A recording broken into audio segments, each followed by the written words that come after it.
Assalamualaikum warahmatullahi wabarakatuh. Tazkirah untuk hari ke-15 Ramadan. Tajuknya, panjangnya doa tarawih. Apakah yang aku doakan?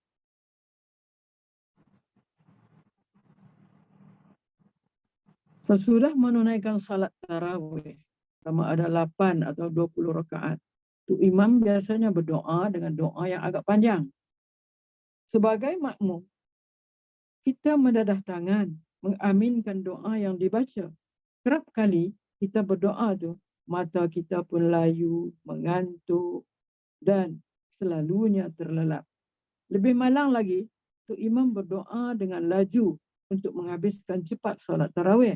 Namun sedarkah kita, adakah kita faham apa yang sebenarnya yang kita minta dalam doa itu?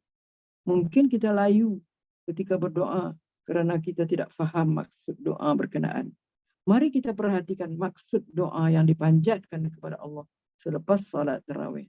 Selepas ini, kita akan lebih menghayati lagi doa yang kita baca atau yang tu imam doakan. Terdapat 23 item yang terdapat di dalam doa berkenaan. Mari kita perhatikan semua item berkenaan dan cara untuk mendapatkan permintaan yang kita pohonkan itu. Kita memohon untuk memperoleh iman yang sempurna.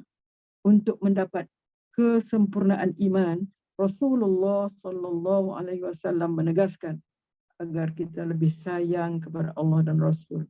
Lebih dari sayangkan dunia dan isinya. Kalau masih lebih sayangkan harta, rumah, pangkat dan kedudukan, sukar untuk mendapat kesempurnaan iman. Hadis Rasulullah, la yu'minu ahadukum hatta akuna ahabba ilaihi min walidihi wa waladihi wan nasi ajma'in. Maksud, tiada sempurna iman seseorang kamu sehinggalah kamu mengasihi aku melebihi kedua ibu bapa kamu, melebihi anak kamu dan melebihi semua manusia yang lain. Hadis riwayat Bukhari dan Muslim. Kita mesti meletakkan cita rasa hidup dan segala keinginan seperti mana suruhan Allah. Jika tes atau cita rasa kita selalu kepada apa yang Allah larang, sukar untuk mendapat kesempurnaan iman. Hadis Rasulullah juga ada menyebutkan, la yu'minu ahadukum hatta yakuna hawahu taba'an lima ji'tu bih. Maksudnya, tidak sempurna iman seseorang kamu sehingga hawa nafsu kamu mengikut apa yang aku bawa. Kita mesti mengasihi kawan dan sahabat seperti mana dia kasihkan dirinya dengan cara selalu bertolak ansur, saling maafi dan sebagainya. Jika masih suka dengki, apatah lagi khianat, jauh untuk mendapat kesempurnaan iman. Hadis Rasulullah ada juga menyebutkan, la yu'minu ahadukum hatta yuhibba li akhi ma yuhibbu li nafsi. Maksudnya, tidak sempurna iman seseorang kamu sehingga kamu mengasihi saudaranya seperti mana ia mengasihi dirinya sendiri. Hadis riwayat Bukhari Muslim. Kita mohon agar kita dapat menunaikan segala kefarduan. Ini yang kedua ya. Yang kedua, kita mohon agar kita dapat menunaikan segala kefarduan. Kefarduan ialah tanggungjawab yang perlu dilakukan dan ianya sangat banyak, melebihi dari masa yang ada pada kita. Untuk menunaikannya, kita perlu sedar terhadap setiap tanggungjawab yang diamanahkan kepada kita.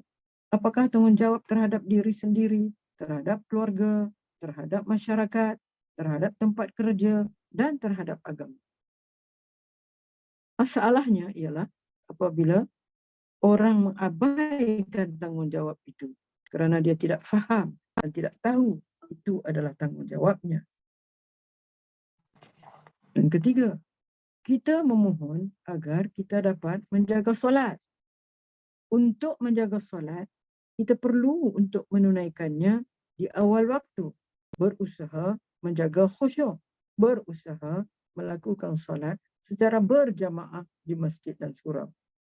Lebih dari itu, janganlah pula kita bersolat tetapi masih lagi melakukan perkara mungkar. Solat itu adalah tanda kita berhubung dengan Allah. Tapi kalau kita masih lagi tidak menutup aurat, menyimpan wang dalam bank riba, melakukan rasuah, menipu, mengumpat dan sebagainya, itu adalah tanda bahawa solat yang kita lakukan itu tidak berkesan. Keempat, kita memohon agar kita menunaikan zakat. Kewajipan zakat, sama ada zakat fitrah atau zakat harta. Untuk zakat fitrah, biasanya kita bayar pada bulan Ramadan. Namun, janganlah pula lupa dengan zakat harta, zakat emas, zakat simpanan, dan zakat perniagaan. Semua itu adalah harta orang asnaf zakat yang ada dalam simpanan kita. Itu bukan hak kita, walaupun kita yang mengusahakannya. Itu adalah harta mereka yang perlu diserahkan kepada mereka. Kelima, kita memohon agar kita mendapat pahala dan rahmat dari Allah. Sebagai tanda kita mengharapkan pahala dan rahmat Allah, itu dengan cara kita melakukan amalan. Kalau tidak beramal, adakah kita mengharapkan buah tetapi kita tidak menanam pokoknya? Setelah beramal, kita pula perlu sentiasa mengharap amal itu diterima oleh Allah dan sentiasa berdoa kepada Allah. Kita berdoa bukan disebabkan kita susah, miskin, ditimpa musibah, tetapi disebabkan kita mendambakan pahala dan rahmat dari Allah. Keenam, kita memohon agar kita berpegang dengan petunjuk Allah. Petunjuk ialah panduan yang terkandung di dalam Al-Quran. Untuk mengetahui panduan, kita hendaklah membaca Al-Quran dan meneliti terjemahannya. Pastikan kita memiliki terjemahan dan juga tafsir Al-Quran.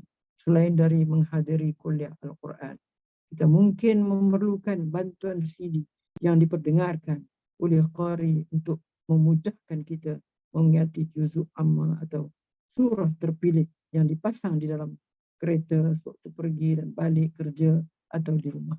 Dengan demikian, barulah kita boleh berpegang dengan petunjuk Allah.